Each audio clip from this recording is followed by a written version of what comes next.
তখন বাজে প্রায় রাত 12টা। অর্ণব তার ঘরে বসেছিল, একদম একা। তার টেবিলের উপর ছড়িয়ে ছিল কয়েকটা পুরনো ডায়েরি আর অনেকগুলো ব্যর্থতার গল্প। সে বসে বসে তার নিজের জীবনের হিসেব কষছিল। স্কুলে সে ছিল সবার সেরা। কলেজ টপ করবার পর তার স্বপ্ন ছিল বড় কিছু করবার। কিন্তু আজ তার বয়স প্রায় 40, কিন্তু আজও সে তার জীবনে তেমন কিছু করতে পারেনি। আজ তার জীবনটা যুদ্ধে হেরে যাওয়া সেই সৈনিকটার মতো, যে একসময় বিশ্বজয়ের স্বপ্ন দেখেছিল। হঠাৎ সে নিজের মনকে একটা প্রশ্ন করল, কেন আমি আমার জীবনে কিছুই অর্জন করতে পারলাম না?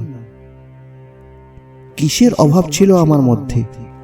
আমি তো ছাত্র জীবনে সবার চেয়ে এগিয়েই ছিলাম, তবে কেন এমন হলো? কিছুক্ষণ সে তার কেটে যাওয়া দিনগুলোকে নিয়ে ভাবল।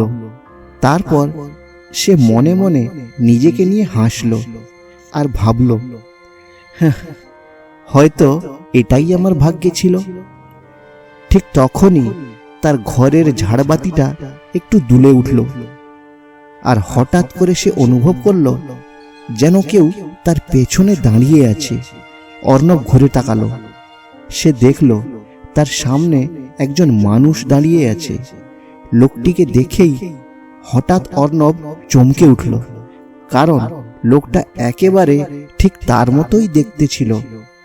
অর্ণব অবাক হয়ে জিজ্ঞাসা করল, কে তুমি? লোকটা শান্তভাবে বলল, আমি তোমার অবচেতন। অর্ণব বিস্মিত হয়ে বলল, আমি তো তোমাকে কোনোদিনও দেখিনি। লোকটা একটু হেসে বলল, দেখনি? কেন, আমি তো সব সময় তোমার সাথেই ছিলাম।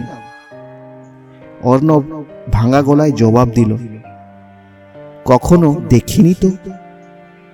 তখন লোকটা আবার বলা শুরু করল, যখন তুমি নতুন কিছু শুরু করতে চেয়েছিলে, তখন আমি তোমায় বলেছিলাম তুমি পারবে না।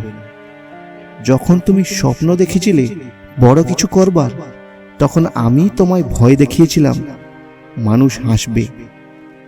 যখন তোমার সামনে সুযোগ এসেছিল, আমি তোমায় বুঝিয়েছিলাম এটা তোমার জন্য নয়। অর্ণব অবাক চোখে তার দিকে তাকিয়েই থাকলো। লোকটা আবার বলল, আমি তোমার ভয়, আমি তোমার সন্দেহ, আমি তোমার অলসতা, আমি সেই কণ্ঠস্বর যাকে তুমি বছরের পর বছর বিশ্বাস করেছ। অর্ণব তখন নিঃশব্দ হয়ে গেল, কারণ সে বুঝতে পারল তার জীবনের সবচেয়ে বড় শত্রুটা আর কেউ নয়, তার শত্রু ছিল সে নিজেই। তারপরই লোকটা ধীরে ধীরে অন্ধকারে হারিয়ে গেল। অর্ণব টেবিলের উপরে থাকা ডায়েরিটার দিকে তাকালো।